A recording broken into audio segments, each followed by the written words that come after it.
forget to subscribe my channel Hang Duk Mana. Assalamualaikum, selamat datang lagi ke channel Hang Duk Mana. Mari kita dengar respon Datuk Kamal Amir tentang isu MIC mohon sertai PN Muhyiddin. Saya baca detail sikit. PN mengesahkan menerima permohonan daripada MIC untuk menjadi gabungan parti itu. Pengerusi PN Tan Sri Muhyiddin Yassin berkata permohonan yang parti Komunan Barisan Nasional BN itu akan diputuskan dalam mesyuarat tertinggi PN tidak lama lagi. Kita mari dengar respon detail Datuk Kamal Amir di akhir itu komen macam biasa. Perikatan Nasional mengesahkan telah pun menerima permohonan daripada MIC untuk menyertai gabungan parti itu. Alhamdulillah. Jadi artinya jelaslah bahawa MIC sudah mengantar permohonan untuk menyertainya dan mereka akan meninggalkan Barisan Nasional. Secara rasmi lah tu. Secara rasmi lah sepatutnya. Tapi itulah dalam keadaan itu pun mereka tak sedari lagi tu.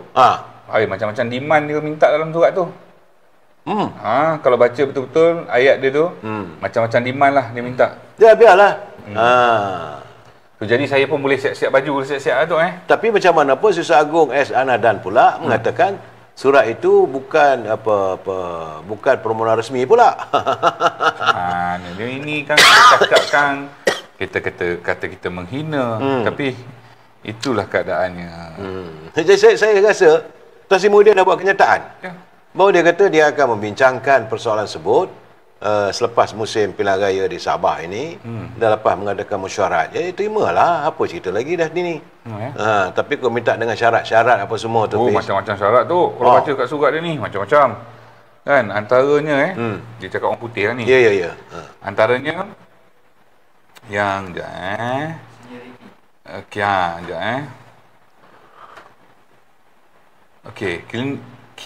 kindly clarify whether our readmission will be automatic and without perkataan any readmission tu. Readmission Tu masa awal dulu memang dia dah nyokong minta untuk penubuhan tak. Dia cerita ni masa penubuhan Perikatan Nasional tu dia antara founder. Apa ni orang panggil dalam bahasa Melayu bukan pengasas. Kalau kita nak buka ni dia panggil Allahu Akbar. Bukan dia kita panggil kalau kita nak buka persatuan baru ataupun parti baru, kita panggil benda tu sebagai majlis tak ingat saya. Penubuhan lah. Ya, majlis penubuhan dia panggil ni. Bukan nanti ingat kita cakap balik. Okey. And without any precondition,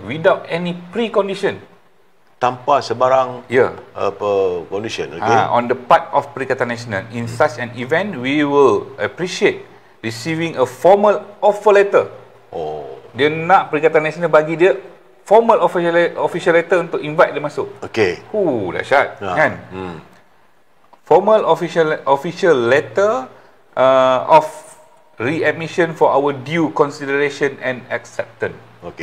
For our due consideration and acceptance. Dah lah kau nak masuk kat tempat dia tu. Dia nak suruh orang tu pula tulis surat formal. Lepas tu dia pula akan mempertimbangkan. Power tak?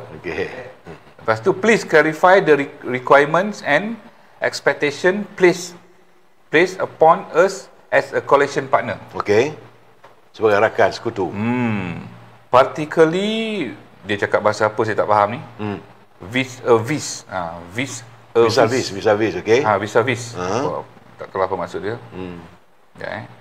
The Indian community, considering that we are in all likelihood, the senior most Indian party within Perikatan Nasional following our acceptance of your offer. And in this connection, we require a mandatory assurance that the Indian agenda for the community will be fully safeguarded and prioritized in the forthcoming general election and in all strategic directions of the coalition. Susah nak sebut tu, prioritize. In keeping with the tradition of the Supreme Council, what will be the destination of our party leaders within Perikatan Nasional upon accession? Tanda soal. Maksudnya dia tanya lah apa ni apa jawatan yang nak diberi kepada dia orang. Diberikan kepada dia orang ni lah, MRC. Bacalah Fiz.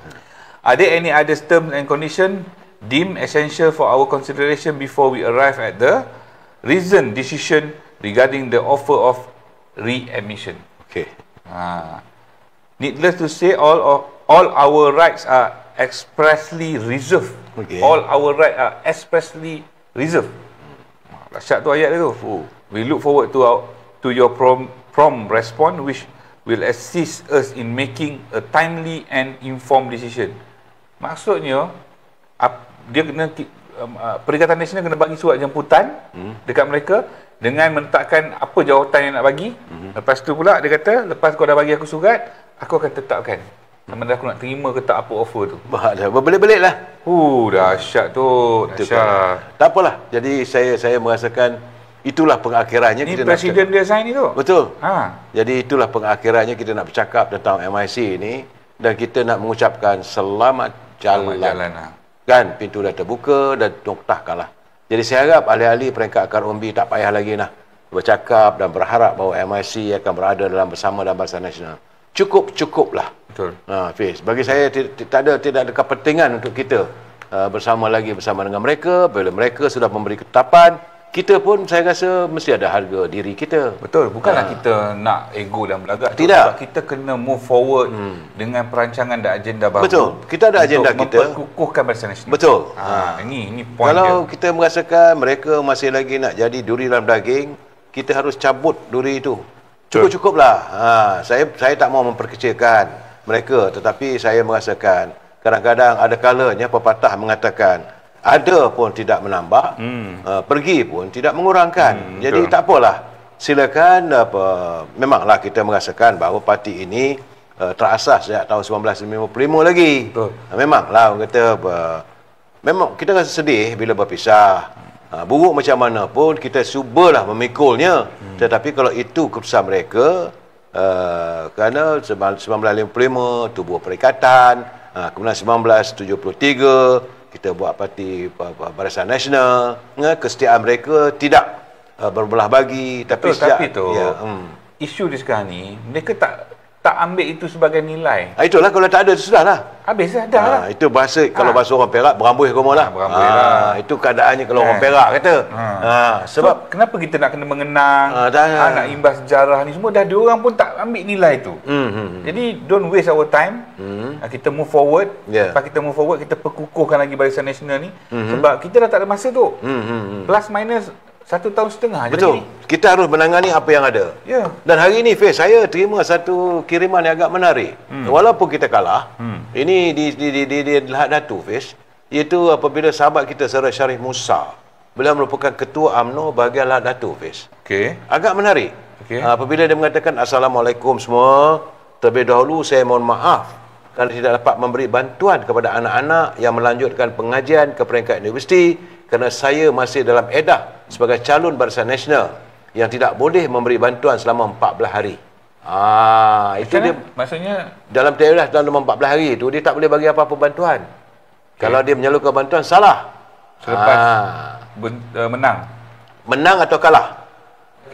Jadi dalam edah, terlebih dahulu saya mohon maaf kerana tidak dapat memberi bantuan kepada anak-anak yang melanjutkan pengajian ke peringkat universiti kerana saya dalam edah sebagai calon Barisan Nasional dan tidak boleh memberi bantuan dalam tempoh 14 hari. Tapi insya-Allah permohonan anak-anak telah pun lulus 2 minggu yang lalu katanya, dan saya akan kembali ke Lahad Datu pada minggu depan. Anak-anak yang memohon akan dipanggil untuk menerima bantuan agar kuranglah beban ibu dan ayah mereka. Cuma apa yang kami harapkan, anak-anak belajar bersungguh-sungguh agar dapat berbakti kepada kedua ibu bapa, ayah, khususnya kepada agama, bangsa, negara. InsyaAllah, walaupun saya tidak bergelar yang berhormat, cukuplah pemberian Allah kepada saya sebagai yang berkhidmat. Saya nampak tulus lah, Fiz. Betul. Itulah orang UMNO. Itulah orang UMNO. Kalau kita lihat di N24 tu, Tanjung Keramat tu kan? Saudara Jeffrey No tu. Walaupun dia tak jadi calon pada PRU ke 2020 yang lepas, PRN ke 2020 yang lepas, tapi bila tetap berkhidmat. Dan sekarang masih bagi khidmat. Masih lagi. Saya tengok itulah, saya tersentuh bila tengok saudara Syarif Musa itu ketua UMNO Bahagian Lahad Datu. Dan hari ini tak apalah. Kalau saya baca detail lagi dekat Sinar Harian ni apa Muhyiddin cakap ni, kita tidak dapat mengadakan mesyuarat majlis tertinggi PN sebelum ini kerana fokus tertumpu pada PRN Sabah. Saya telah beritahu Presiden dan Setiausaha Agung MSC bahawa kami akan membincangkan permohonan ini dengan terperinci selepas pilihan raya Sabah. Secara prinsipnya semua parti PN menyambut baik MSC, tetapi keputusan muktamar akan dibuat oleh majlis tertinggi PN, katanya. Okeylah tuan, terus support channel Hang Duk Mana. Jumpa lagi. Assalamualaikum.